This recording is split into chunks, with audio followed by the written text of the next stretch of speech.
నమస్తే ladies and gentlemen. నేను doctor MSS Mukherjee, మీ interventional కార్డియాలజిస్ట్ని, పల్సాడ్ super speciality hospital నుంచి మాట్లాడుతున్నాను. ఇవాళ ఒక కొత్త క్లెయిమ్ని తీసుకుని వద్దాం. ఇప్పుడు మీరు చాలా అడ్వర్టైజ్మెంట్స్ చూస్తున్నారు. ఆల్కలీన్ వాటర్ తాగండి, ఆల్కలీన్ వాటర్లో బ్లాక్ వాటర్ ఉంటుంది, అది తాగండి అని. నిజంగా చాలామంది అడుగుతున్నారు, అసలు ఆల్కలీన్ వాటర్ అంటే ఏంటి, ఆల్కలీన్ వాటర్ అంటే మనకి అసలు ఏమైనా ఉపయోగపడుతుందా, దానివల్ల మనకి బెనిఫిట్స్ ఉంటాయా, ఈ క్లెయిమ్స్ అన్నీ నిజమేనా అనేది అడుగుతున్నారు. అయితే మనం ఈ స్టడీస్ గురించి, ఇప్పుడున్న ఎవిడెన్స్ గురించి ఒక్కసారి చూద్దాం. అసలు ఆల్కలైన్ వాటర్ అంటే ఏంటంటే, నార్మల్గా మనం తాగే ట్యాప్ వాటర్ సుమారుగా 7 pHతో ఉంటుంది. pH అంటే ఏంటంటే ఒక సబ్స్టెన్స్ యాసిడా ఆల్కలైనా అని చెప్పడానికి వాడే ఒక స్కేల్. దాంట్లో 1 అంటే చాలా ఎసిడిక్గా ఉన్నట్టు, 13 అంటే చాలా ఆల్కలైన్ ఉన్నట్టు, మనం తాగే వాటర్ సుమారుగా 7 pHతో ఉంటుంది. అయితే ఈ ఆల్కలైన్ వాటర్ అనేది 8.5 నుంచి మొదలుకొని ఆల్మోస్ట్ 10 వరకు మనకి ఆల్కలైన్గా ఉంటుంది వాటర్ అని చెప్తారు. అయితే దీన్ని అమ్మేవాళ్ళు చెప్పేది ఏంటంటే, దీంతో చాలా బెనిఫిట్స్ ఉంటాయి ఆల్కలైన్ వాటర్తో. ఇది రక్తంలో యాసిడ్ని న్యూట్రలైజ్ చేసేస్తుంది, స్టమక్లో యాసిడ్ని న్యూట్రలైజ్ చేస్తుంది. దానివలన మీకు అనేకమైన బెనిఫిట్స్ ఉంటాయి. యాసిడ్ రిఫ్లెక్స్ తగ్గిపోతుంది, హైడ్రేషన్ ఇంప్రూవ్ అవుతుంది, డైజెషన్ ఇంప్రూవ్ అవుతుంది, బోన్ హెల్త్ ఇంప్రూవ్ అవుతుంది. వాటిలో యాంటీ ఆక్సిడెంట్స్ ఉంటాయి, యాంటీ ఆక్సిడెంట్స్ వల్ల చాలా బెనిఫిట్స్ ఉంటాయి. ఇప్పుడు మీకు హార్ట్ డిసీజ్ కానీ క్యాన్సర్ కానీ తగ్గిపోతాయి, ఇవన్నీ చెప్తారు. అయితే అసలు దీంట్లో ఏదైనా వాస్తవం ఉందా లేదా అనేది మనం స్టెప్ బై స్టెప్ చూసుకుంటూ వద్దాం. ఈ ఆల్కలైన్ వాటర్ అంటే మనకి ఇప్పుడు అవైలబుల్ ఏమేమి కంపెనీస్ ఉంటాయంటే, ఎసెన్షియా అని, ఫ్లో ఆల్కలైన్ స్ప్రింగ్ వాటర్ అని, యాక్వా హైడ్రేట్ అని, కోర్ హైడ్రేషన్ అని, క్యూర్ అని, ఇట్లా అనేక కంపెనీస్ వీటిని మార్కెట్ చేస్తున్నాయి. వీళ్ళు మార్కెట్ చేసేటప్పుడు ఎట్లా చెప్తారంటే, ఇక అద్భుతము, ఆల్కలైన్ వాటర్ తాగితేనే మనం బాగా బెనిఫిట్స్ పొందొచ్చు అన్నట్టుగా చెప్తారు. అయితే ఇప్పుడు దాకా ఆల్కలైన్ వాటర్ గురించి ఉన్న ఎవిడెన్స్ చాలా లిమిటెడ్ ఎవిడెన్స్.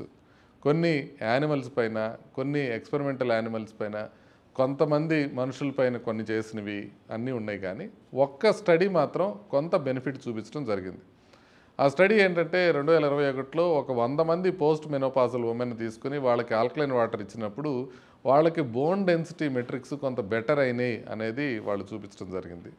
ఈ బోన్స్ డెన్సిటీ మెట్రిక్స్ అనేవి మనం చాలా తక్కువ మందిలో చేశారు ఈ స్టడీ అనేది మనం తెలుసుకోవాలి. కేవలం 100 మంది మీద మాత్రమే చేశారు. కాకపోతే మిగతా క్లెయిమ్స్కి ఆ రకమైన ఎవిడెన్స్ లేదు. ఇది కూడా ఎక్కువ మందిలో చేయాలి, లాంగ్ టర్మ్లో చేయాలి. చాలా తక్కువ మందిలోనూ తక్కువ కాలం మాత్రమే చేయటం జరిగింది. హైడ్రేషన్ ఇంప్రూవ్ అవుతుంది అంటారా? ఎనీథింగ్ వాటర్ మామూలుగా ఎక్కువ తాగితే మంచిదే. ఒక 3 లీటర్స్ వరకు తాగితే ఇంకా మంచిదే. అది ఆల్కలైన్ వాటర్ తాగడం వల్ల మనం ఏదో మెడిసిన్ తీసుకుంటున్నామని కొంచెం ఎక్కువ తాగితే మంచిదే. కానీ హార్ట్ ఫెయిల్యూర్ ఉన్నవాళ్ళు, కిడ్నీ ఫెయిల్యూర్ ఉన్నవాళ్ళు మాత్రం డాక్టర్ పర్యవేక్షణలో వాళ్ళు చెప్పినట్టు తాగాల్సిన అవసరం ఉంటుంది. ఎందుకంటే కొంతమందికి ఓవర్ హైడ్రేషన్ అయ్యే అవకాశం ఉంటుంది. ఇక డైజెస్టివ్ హెల్త్ ఇంప్రూవ్ అవుతుంది అనడానికి ఎటువంటి ఆధారాలు లేవు ఆల్కలైన్ వాటర్తో. ఎందుకు అనంటే, నార్మల్గా స్టమక్ pH ఎట్లుంటుందంటే 1.5 to 3 ఉంటుంది. ఎందుకు అంత తక్కువ pH ఉంటుందంటే, మన బాడీలో ఫుడ్ అరగాలంటే స్టమక్లో యాసిడ్ ఉండాల్సిన అవసరం ఉంటుంది. అందుకని మనకి స్టమక్లో నార్మల్గా యాసిడ్గా ఉంటుంది, హైడ్రోక్లోరిక్ యాసిడ్ ప్రొడ్యూస్ అవుతుంది. దానివలన ఎసిడిటిక్గా ఉంటేనే మనకు బెనిఫిట్ ఉంటుంది. అట్లని మనం ఆల్కలైన్ తీసుకొని దాన్ని యాసిడిటీని న్యూట్రలైజ్ చేయటం వల్ల కొన్ని అబ్జార్ప్షన్ తగ్గే అవకాశం ఉంటుంది. ఐరన్ కానివ్వండి, కాల్షియం కానివ్వండి, కొన్ని మెటీరియల్స్ అబ్జార్బ్ అయ్యే అవకాశం తక్కువ ఉంటుంది. సో అందుకని డైజెస్టివ్ హెల్త్ ఏదో గొప్పగా ఇంప్రూవ్ అవుతుంది ఆల్కలైన్ వాటర్తో అనేది మనం నమ్మటానికి వీల్లేదు. యాసిడ్ రిఫ్లెక్స్ కొంతమందికి తగ్గుతుంది అంటారు. అంటే మనం యాంటాసిడ్స్ వేసుకొని యాసిడ్ తగ్గించుకున్నట్టుగా ఈ ఆల్కలైన్ వాటర్ తాగితే యాసిడిటీ తగ్గుతుంది అని. కానీ దానికన్నా ముఖ్యం ఏంటి మనకి గమనించాల్సింది, స్టమక్లో యాసిడ్ ఉండటం అనేది నార్మల్, దానివల్ల మీకేమీ సిమ్టమ్స్ రావు. కానీ స్టమక్ యాసిడ్ కనుక గొంతులోకి కానీ లేకపోతే చెస్ట్లోకి కానీ వస్తుంటే అది మనకి పెయిన్ కలగజేస్తుంది, అది మనకి ఇబ్బంది కలగజేస్తుంది. దాన్ని గ్యాస్ట్రోఇసోఫేజియల్ రిఫ్లక్స్ డిసీజ్ అంటారు. జీఈఆర్డీ అని కానీ జీఓఆర్డీ అని కానీ అంటారు. సో ఈ ఎప్పుడు ఉంటుందంటే, మనకి ఎప్పుడైతే రిఫ్లక్స్ వస్తుందో యాసిడ్, అప్పుడు వచ్చే అవకాశం ఉంటుంది. యూజువల్గా డయాఫ్రమ్ అనేది ఒక ఫ్లాట్ షీట్ లాగా ఉంటుంది.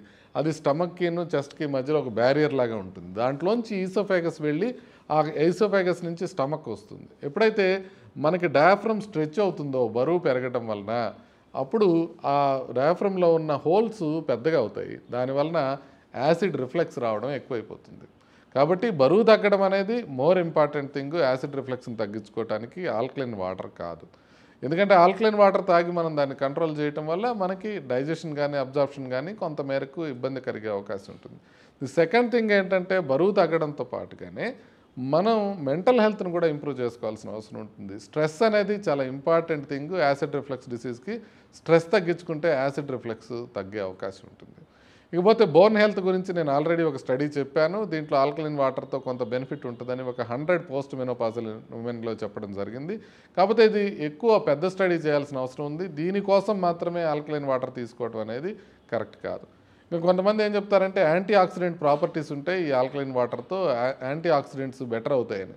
రక్తంలో ఉన్న యాసిడ్ని కూడా మనం ఇది న్యూట్రలైజ్ చేస్తుందని చెప్తారు. కాకపోతే మనం ఇంపార్టెంట్ థింగ్ ఏంటంటే రక్తంలో ఉన్న యాసిడ్ ఎంత ఉండాలి అనేది ఒక చాలా టైట్గా నియంత్రించబడుతుంది.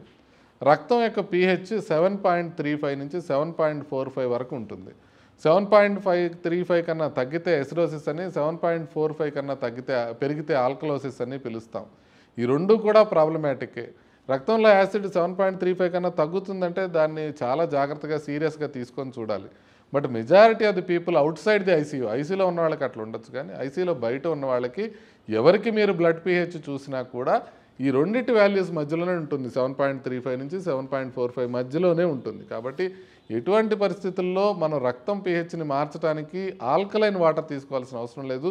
బాడీయే దాన్ని జాగ్రత్తగా నియంత్రించుకుంటుంది, ఆ యాసిడిటీ కరెక్ట్గా మెయింటైన్ చేసుకుంటుంది. క్రానిక్ డిసీజ్ తగ్గటం అంటే హార్ట్ డిసీజ్ తగ్గడం, క్యాన్సర్ తగ్గటం అంటే ఇక ప్రతి వాళ్ళు దేంతో వచ్చినా కూడా ఒక ప్రూవ్ చేయలేని పాయింట్ని తీసుకుంటారు. అంటే హార్ట్ డిసీజ్ ఇంప్రూవ్ కాదు అని చేయాలంటే మనం ఒక 40-50 సంవత్సరాలు ట్రై చేసి చూడాల్సి ఉంటుంది. అవి వాళ్ళు చేసి చెప్పారా, ఈ పరిశోధన ఏమైనా చేసి చెప్పారా అంటే అదేమి చేయకుండానే చెప్తున్నారు. కాబట్టి దాన్ని నమ్మాల్సిన అవసరం లేదు. ఇకపోతే డీటాక్సిఫికేషన్ అనే మాట చెప్తున్నారు. ఈ డీటాక్సిఫికేషన్ అనే మాట రాగానే మీరు అది అక్కడికి ఆపేసేయండి ఆ వీడియో. ఎప్పుడైతే డీటాక్సిఫికేషన్ అనేది మీరు చూస్తున్నారో అది అబద్ధము అనేది మీరు క్లియర్ తెలుసుకోండి. ఎందుకంటే బాడీలో డీటాక్సిఫై చేయడానికి 2 రకాల ఆర్గాన్స్ ఉంటాయి. ఒకటి లివరు, ఇంకొకటి కిడ్నీ. అవి రెండు బాడీలో ఏదైనా టాక్సిన్స్ ఉంటే వాటిని బాడీలోంచి బయటికి పంపిస్తాయి. కొంత స్కిన్ నుంచి కూడా బయటికి వెళ్తాయి. కాబట్టి కొత్తగా డీటాక్సిఫికేషన్ చేయడానికి ఏమీ మెడిసిన్స్ అక్కర్లేదు, ఏమీ కొత్తగా వాటర్ తీసుకోవాల్సిన అవసరం లేదు. సో ఇన్ ఎసెన్స్ మనం ఆల్కలైన్ వాటర్ అనేది కొద్దిగా హైడ్రేషన్ ఇంప్రూవ్ చేసుకోవడానికి వాడుకుంటే ఓకే, కానీ బోన్ హెల్త్ గురించి ఒక చిన్న స్టడీ ఉంది, లాంగ్ టర్మ్లో స్టడీస్ ఇంకా లేవు. కానీ మొత్తానికి ఓవరాల్గా ఆల్కలైన్ వాటర్ వల్ల అద్భుతమైన బెనిఫిట్స్ ఉంటాయని తాగటం మాత్రం అవసరం లేదు. ప్లాసిబో ఎఫెక్ట్ కొంతవరకు ఉండొచ్చు. అంటే మీరు తాగినప్పుడు మీకు వెల్బీయింగ్ అనిపించవచ్చు.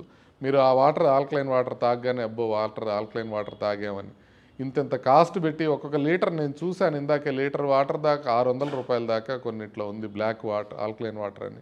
సో ఇలా తాగడం వల్ల ఏమీ బెనిఫిట్ లేదు. దయచేసి ఇలాంటి ప్రమోషన్స్కి మోసపోకండి. ఆల్కలైన్ వాటర్ గురించిన ఇంకా ఫర్దర్ ఇన్ఫర్మేషన్ వస్తే దాని కానీ చూద్దాం, కానీ ప్రస్తుతానికి దాని గురించిన ఎవిడెన్స్ పెద్దగా లేదు. కాబట్టి ఈ వీడియో కనుక మీకు నచ్చినట్లయితే లైక్ చేయండి, షేర్ చేయండి, ఈ ఛానల్కి సబ్స్క్రైబ్ చేసుకోండి. నమస్తే.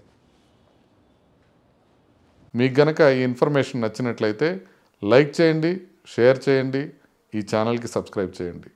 Thank you very much.